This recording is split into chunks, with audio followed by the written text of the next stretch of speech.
బాలుడను నేను పెద్దల భక్తియుతుడా, బాలరామను వాడను భక్తితోనో, 100 పద్యంబులను రాసి నయముగాను ఒప్పజెప్పిన దప్పులు తీర్పు చేసి, ప్రేమగై కొనరయ్య సత్పురుషవరులో, కల్పనాతీత యోగాత్మ కేవలాత్మ. ఆ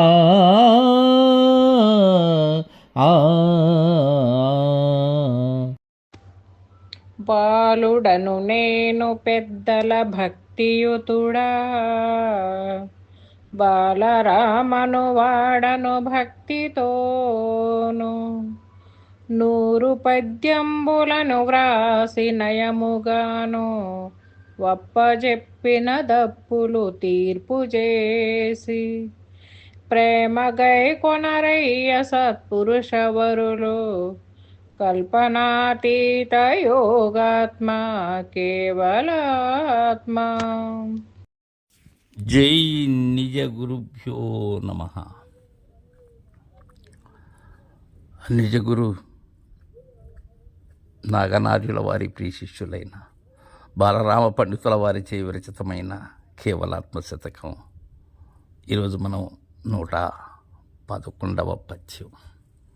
దీనిలో తన నిజ స్థితిని గూర్చి అహంరహిత విధానంతో చెప్తున్నారు ఆ మహనీయుడు, ఆ మహాభాగేయుడు బాలరామ పండితులు.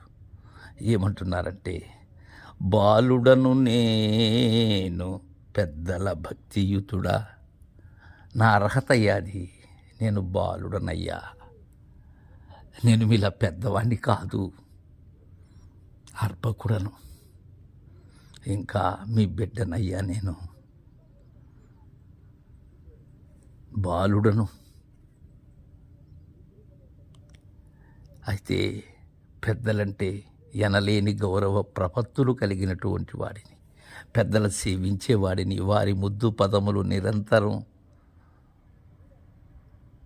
హత్తుకుని కొలచేవాడినయ్యా, వారి నోటి వెంట వచ్చే బోధన కోసం చేకోరంలా ఎదురు చూసేటువంటి వాడినయ్యా నేను.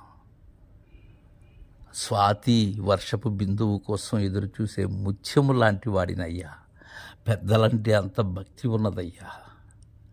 బాలరామను వాడను భక్తితోను, నన్ను బాలరాముడు అంటారు. నా నామం అది, మా జననీ జనకులు నాకు పెట్టినటువంటి పేరు అది, ఈ ఉపాధికి ఏర్పాటు చేసిన పేరు బాలరాముడు అని అంటున్నారు బాలరామ పండితులు. 100 పద్యంబులను వ్రాసి నయముగాను, ఈ శతకం 100 పద్యాలు రాశానయ్యా. ఎలా రాశాను? మేలుగా రాశానయ్యా, నయముగా, అందముగా రాశాను. అయితే దీనిలో గుప్పించినదంతా మద్గురుదేవులైనటువంటి నాగనార్యులు నాకు అందించినటువంటి బోధను ఇలా గీత పద్యములుగా రచించానయ్యా. కేవలాత్మ శతకము పేరిట ఘనంగా రాశానయ్యా, మద్గురుదేవుని కృపతో. ఒప్పజెప్పిన దప్పులు తీర్పు చేసి, నేను అలా అందంగా ఘనంగా రాశాను అనుకుంటున్నాను కదా, అనుకొని మీకు ఒప్పచెప్తున్నాను అయ్యలారా. ఈ పద్యాలు మీకు అప్పగిస్తున్నానయ్యా, చెప్పుతున్నాను.